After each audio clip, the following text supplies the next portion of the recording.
Welcome to the Warriors of the Promised Land weapon construction tutorial. Today we're going to make a level 1 shield. We'll start with 4 pieces of corrugated cardboard cut into 18-inch diameter circles. We'll glue them together using 3M spray adhesive.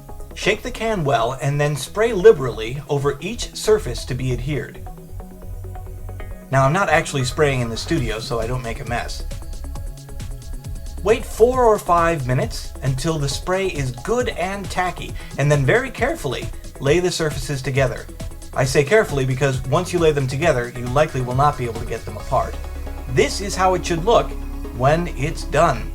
Notice that the cardboard has a grain to it.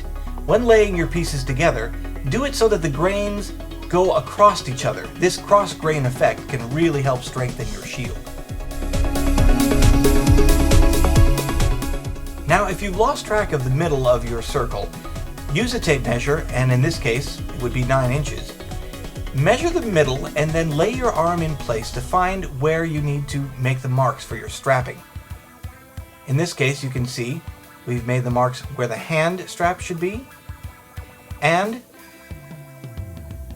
the area where the strapping should be for your arm. This is the strapping that we're going to use for our project.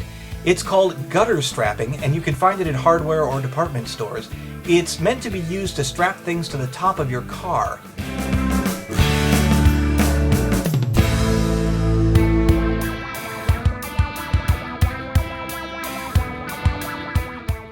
Once you've adjusted your strapping so that it fits your hand well, make sure the plastic part is at the bottom of your hand.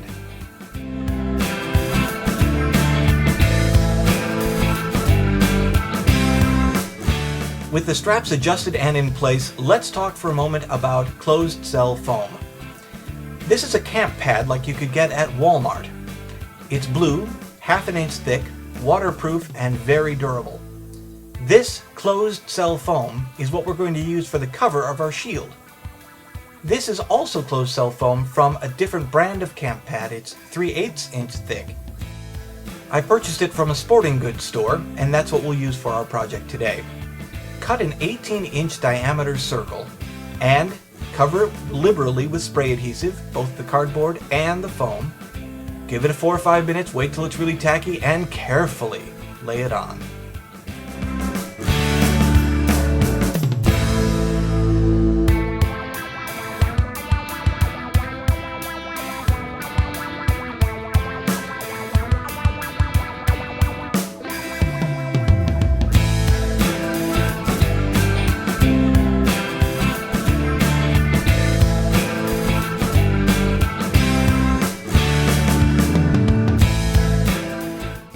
Now that that's securely in place, let's talk about another source for closed cell foam, pipe insulators. This is a 6-foot length of pipe insulator I bought at Home Depot. It's 3/8 inch thick and it's made for a 7/8 inch pipe. Cut it down the seam and lay it across the edge.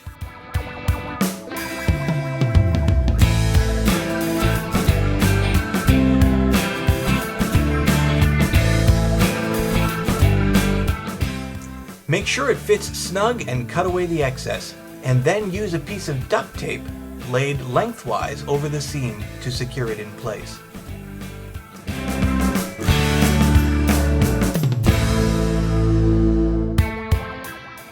Now, duct tape comes in many colors. For our project today, we're going to use red. Lay the first piece over the seam in the edge pipe insulator.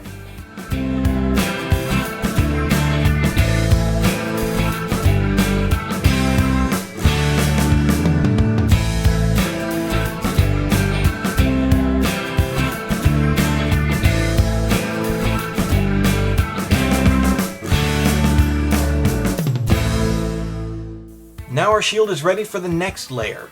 This is also 3/8 inch pipe insulator, but it's for a 1 1/8 inch pipe. Cut it down the seam and lay it over the top.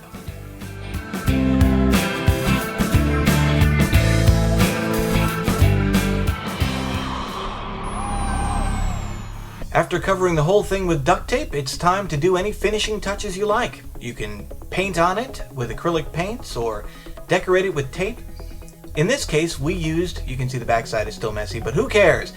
For the front, we used a razor blade with a brand new knife blade, and we carefully cut the duct tape away. If you're careful, you can get the tape and not the foam.